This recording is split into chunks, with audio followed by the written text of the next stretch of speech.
Hello friends, कैसे हैं आप लोग। आज हम बात करेंगे मॉडर्न के एक इम्पॉर्टेंट टॉपिक में, जहाँ से मेनली मॉडर्न हिस्ट्री की शुरुआत होती है, डिक्लाइन ऑफ मुगल एम्पायर। उसके कारणों के बारे में हम जानते हैं। औरंगजेब के मरने के बाद 1707 में फिर मुगल एम्पायर धीरे धीरे कमज़ोर होना शुरू हुआ, उसका डिक्लाइन शुरू हुआ। उसके कुछ प्रमुख कारण थे। औरंगजेब की कुछ अपनी नीतियाँ, जैसे उसकी डेक्कन पॉलिसी और रिलीजियस इंटॉलरेंस, और राजपूतों के साथ उसका विवाद। दूसरा उसका प्रमुख कारण था वीक सक्सेसर्स या कमज़ोर उत्तराधिकारियों का होना, जैसे मोहम्मद शाह रंगीला हो गए और भी जहांदार शाह हो गए। ये लोग अपने ही भोग विलास में बिजी रहते थे और साम्राज्य की एक्सपेंशन और उसको बचाने के लिए इन्होंने बहुत प्रयास नहीं किए। तीसरा कारण था आर्मी का अपग्रेडेशन ना होना। आर्मी जो थी मुगल जो सेना थी, वो उसी पुराने तौर तरीक़ों पे लड़ती आ रही थी और न नए हथियार उन्होंने हासिल किए, न नई तरह की ट्रेनिंग हासिल की। तीसरा कारण था उसका रीजनल डिसइंटीग्रेशन का होना, जो क्षेत्रीय राज्य थे उनका अलग होना, जैसे बंगाल, हैदराबाद और अवध का अपने आप को लगभग लगभग आज़ाद घोषित कर देना, नई सत्ताएं उसमें स्थापित करना। पांचवा कारण था एडमिनिस्ट्रेटिव और इकोनॉमिक डिक्लाइन। बहुत ज़्यादा करप्शन था और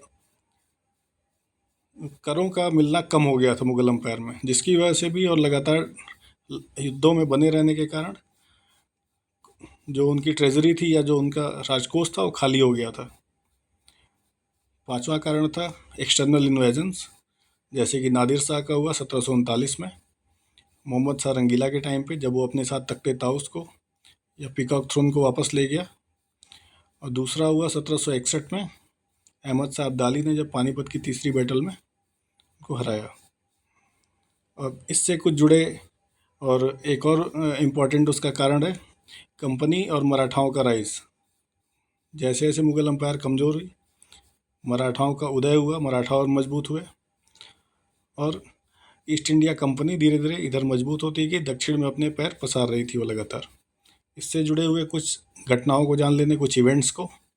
इसमें प्रमुख इवेंट्स हैं नादिर शाह और अहमद शाह अब्दाली का आक्रमण।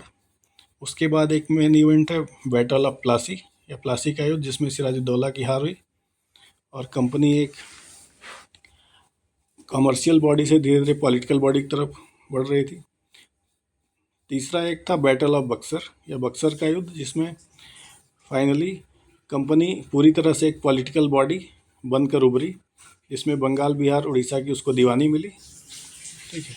और इसका असर क्या हुआ मुगल एम्पायर का डिक्लाइन होने का या मुगल एम्पायर का अस्त होने का, उसका असर क्या हुआ भारत पे या भारतीय, ठीक है, उपमहाद्वीप पे।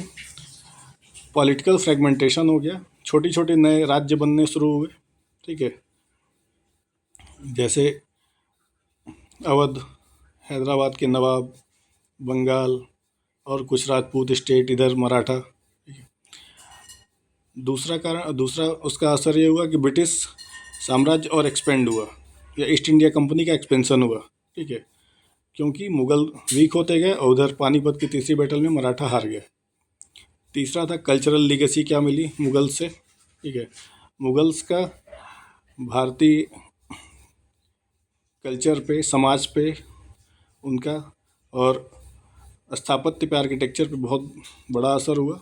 ठीक है, जैसे ताजमहल का बनना हुआ। ठीक है, उर्दू भाषा का जन्म हुआ। ठीक है, पहनावे में कुर्ता पैजामा या इस तरह की चीज़ें जो आई। ठीक है, इकोनॉमिक कॉन्सिक्वेंसेस क्या हुए, इकोनॉमिक स्टैग्नेशन हो गया और बहुत ज़्यादा धन का नाश हुआ, बहुत लॉस हुआ, लॉस ऑफ वेल्थ हुआ। हिस्टोरिकल सिग्निफिकेंस क्या हुआ इसका, इन्होंने एक लगभग 200 साल राज्य करने वाले एक मुगल एम्पायर का अंत किया और कॉलोनियल रूल का इसमें उदय हुआ या शुरुआत हुई ईस्ट इंडिया कंपनी के उदय की।